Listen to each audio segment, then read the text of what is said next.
Hello छात्र, मैं आप लोगों को सीबीएसई का प्रश्न पत्र हल करवा रही हूँ, जिसमें मैंने 7वां प्रश्न पत्र आप लोगों को हल करवाया है।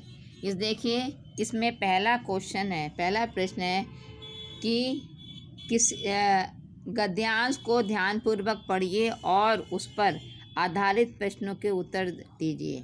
गद्यांश है हमारी प्राचीन संस्कृति का मूल आधार है अहिंसा, संयम, त्याग, धर्म और अध्यात्म पर आधारित जीवन। यही कारण है कि हमारे आदर्श श्री राम, महात्मा बुद्ध और श्री कृष्ण योग का संदेश देते हैं। आज समाज में एक नई जीवन शैली का प्रवेश हो रहा है, जिसने सारे समाज को अपने अनुसार परिवर्तित करना शुरू कर दिया है। समाज में एक नया दर्शन दिखाई दे रहा है। यह दर्शन उपभोक्तावाद का दर्शन है। इस दर्शन के अंतर्गत चारों ओर उत्पादन बढ़ाने पर विशेष बल दिया जा रहा है। आज सुख की प्राचीन परिभाषा बदल गई है। आज उपभोग भोग को ही सुख माना जाता है। पूरी दुनिया इसी सुख के आधार पर अपने जीवन को सुखमय बनाने में लगी हुई है। आज बाजार का सारा जोर चमक धमक और अपने उत्पाद से ग्राहक को ललचाने में लगा हुआ है। बाजार में वस्तुओं को बेचने में यह भावना कार्य कर रही है कि उत्पाद ऊपरी रूप से सजावट से परिपूर्ण हो, जिसमें जीवन मूल्य तेजी से समाप्त हो रहे हैं। बनावट और प्रदर्शनपूर्ण जीवन शैली ने समाज को नकारात्मक रूप से प्रभावित किया है। जिस उत्पाद को उच्च व संभ्रांत वर्ग अपनाता है, उसे सामान्य जन भी अपनाने के लिए तत्पर रहता है। इससे समाज में दिखावे की संस्कृति को बढ़ावा मिल रहा है। इस गद्यांश में पहला प्रश्न है, गद्यांश के आधार पर बताइए कि हमारी प्राचीन संस्कृति का मूलाधार क्या है। अहिंसा, पहला ऑप्शन है अहिंसा, संयम, त्याग, फिर लास्ट में है ये सभी। तो अहिंसा, संयम, त्याग, यही हमारी प्राचीन भारतीय संस्कृति का मूलाधार है। तो इसका जो आंसर है वह ये सभी, इसका आंसर ये राइट आंसर है। दूसरा प्रश्न है, आज समाज में नई जीवन शैली के प्रवेश ने क्या शुरू कर दिया है। पहला ऑप्शन है प्रदर्शनपूर्ण जीवन शैली को बढ़ावा देना। दूसरा है सारे समाज को अपने अनुसार परिवर्तित करना। तीसरा है उत्पाद को उच्च दर पर बेचना। चौथा है इसमें से कोई नहीं। तो इसका जो सेकंड वाला आंसर है वह सही है, क्योंकि आज समाज में नई जीवन शैली के प्रवेश ने सारे समाज को अपने अनुसार परिवर्तित करना शुरू कर दिया है। तीसरा प्रश्न है, समाज में दिखावे की संस्कृति को किस प्रकार बढ़ावा मिल रहा है। उच्च वर्ग द्वारा अपनाए उपवाद को सामान्य जन भी अपनाने को तत्पर है। दूसरा है उच्च वर्ग द्वारा श्रेष्ठ सामान को उपयोग में लाकर। तीसरा है जीवन को आरामदायक बनाकर। चौथा ऑप्शन है उपरोक्त में से कोई नहीं। इसका जो है फर्स्ट वाला आंसर है वह सही है। उच्च समाज में दिखावे की संस्कृति को उच्च वर्ग द्वारा अपनाए उत्पाद को सामान्य जन भी अपनाने को तत्पर है। इस संस्कृति को बढ़ावा मिल रहा है दिखावे की। चौथा प्रश्न है प्रस्तुत गद्यांश का उपयुक्त शीर्षक लिखिए। पहला ऑप्शन है बाजार का दर्शन, दूसरा है उपभोक्तावाद का दर्शन, तीसरा है समाज का दर्शन। इसमें से कोई नहीं। इसका जो तीसरा वाला आंसर है वह सही है। जो ऑप्शन है इस गद्यांश का उपयुक्त शीर्षक है उपभोक्तावाद का दर्शन। फिर है पांचवा प्रश्न है उपभोक्तावाद दर्शन के अंतर्गत क्या किया जा रहा है। उत्पादन को घटाने पर बल दिया जा रहा है।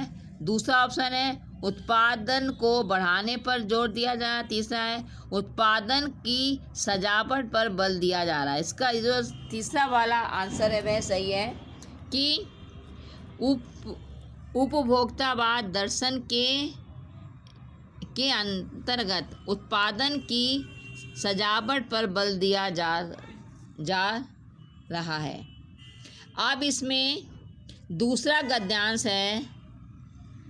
इसमें भी आपको गद्यांश को ध्यानपूर्वक पढ़कर उस पर आधारित प्रश्नों के उत्तर देने हैं। दूसरा गद्यांश है सशक्त जीवन सबसे श्रेष्ठ जीवन होता है।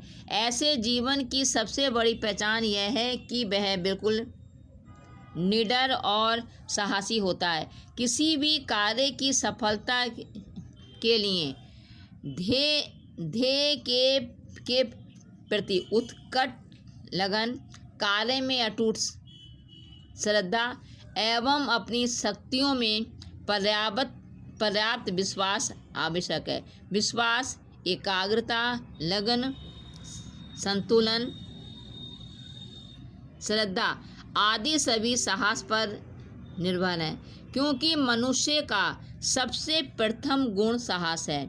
साहस अन्य सब गुणों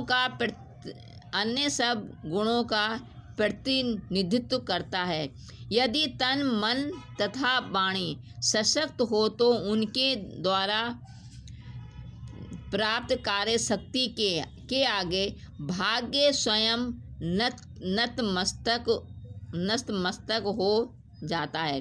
साहसी की प्रतिभा के सामने शोक, भय आदि टिक नहीं पाते।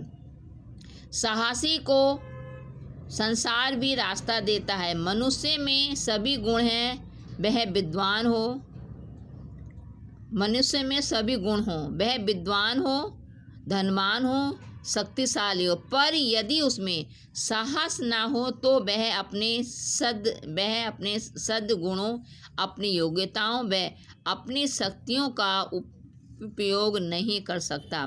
साहस मनुष्य के व्यक्तित्व का नायक है। साहस व्यक्ति को निर्भय बनाता है और जहाँ निर्भयता होती है वहाँ सफलता निश्चित है। निर्भयता से ही आत्मविश्वास जागृत होता है। आत्मविश्वास के अभाव में हम उस प्रत्येक कार्य को करते हुए डरेंगे जो हमने पहले कभी नहीं किया और जो हमारे लिए बिल्कुल नया है। अर्थात जिनके संकल्प अधूरे होते हैं, संशयग्रस्त होते हैं, वे कोई बड़ा काम नहीं कर पाते और यदि कुछ करते भी हैं तो उसमें असफल हो जाते हैं। तो इस गद्यांश का पहला प्रश्न है किसी भी कार्य की सफलता के लिए क्या आवश्यक है। इसका आंसर पहला ऑप्शन है ध्येय के प्रति उत्कर्ष लगन, कार्य में अटूट श्रद्धा। तीसरा है अपनी शक्तियों में पर्याप्त विश्वास। चौथा ऑप्शन है ये सभी। तो किसी भी कार्य की सफलता के लिए ध्येय के प्रति उत्कट लगन, कार्य में अटूट श्रद्धा और अपनी शक्तियों पे पूर्णतः विश्वास, ये सभी कार्य सफलता के लिए आवश्यक हैं। तो इसमें जो ऑप्शन है ये सभी, ये इसका सही आंसर है। मनुष्य का प्रथम गुण क्या बताया गया है? विश्वास, साहस, भाग्य। इसमें जो साहस, मनुष्य का प्रथम गुण साहस बताया गया है। तीसरा प्रश्न है, भाग्य स्वयं किसके आगे नतमस्तक हो जाता है?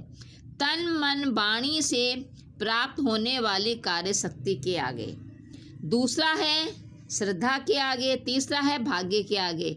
तो इसका जो पहला वाला आंसर है कि भाग्य स्वयं तन मन में वाणी से प्राप्त होने वाली कार्य शक्ति के आगे नतमस्तक हो जाता है। फिर चौथा प्रश्न है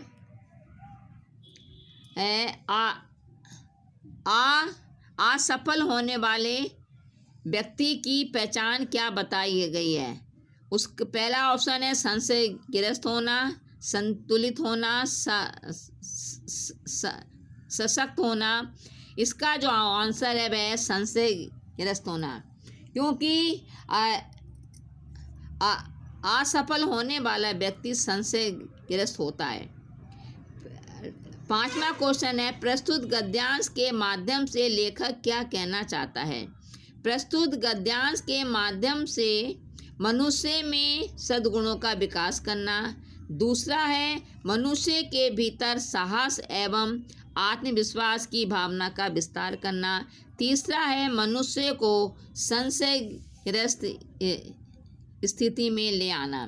तो इसका जो है दूसरा वाला आंसर है कि प्रस्तुत गद्यांश में लेखक मनुष्य के भीतर साहस व आत्मविश्वास की भावना का विस्तार करना चाहता है। तो इस प्रकार से गद्यांश मैंने आप लोगों को समझा दिए पहला प्रश्न। अब दूसरा प्रश्न है, गद्यांश को ध्यानपूर्वक पढ़िए और उस पर आधारित प्रश्नों के उत्तर दीजिए। गीत गाने दो मुझे तो बेदना को रोकने को, चोट खाकर राह चलते होश के भी होश छूटे, हाथ जो पाते थे ठग ठाकुरों ने रात लूटे, कंठ रुकता जा रहा है, आ रहा है काल देखो, भर गया है जहर से संसार जैसे, हार खाकर देखते हैं लोग लोगों को, सही परिचय ना पाकर, बुझ गई है लो प्रथा की, जल उठे फिर सींचने को।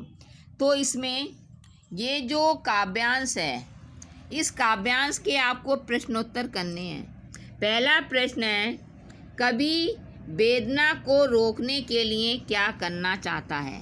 पहला ऑप्शन है गीत गाना, दूसरा है चोट खाना और तीसरा है होश खोना। तो देखिए कवि ने पहले कहा है गीत गाने दो मुझे, तो इसका जो पहला ऑप्शन है कवि वेदना को रोकने के लिए गीत गाना चाहता है। अब है दूसरा है, काव्यांश के आधार पर बताइए कि संसार की स्थिति कैसी हो गई है। जीवन जीना, पहला ऑप्शन जीवन जीना कठिन हो गया है, दूसरा ऑप्शन है जीवन जीना आसान हो गया है, जीवन मूल्यवान हो गया है। तो उसका जो पहला ऑप्शन है वह सही है, जीवन जीना कठिन हो गया है। अब देखिए, अब कवि के अनुसार संपूर्ण विश्व किससे भर गया है? पहला ऑप्शन है विषम परिस्थितियों से, काल से, विष से। इसका उत्तर है कि कवि के अनुसार संपूर्ण विश्व विष से भर गया है। किससे भर गया है? विष से भर गया है। चौथा प्रश्न है, काव्यांश के आधार पर बताइए कि लोग एक दूसरे को कैसे देख रहे हैं।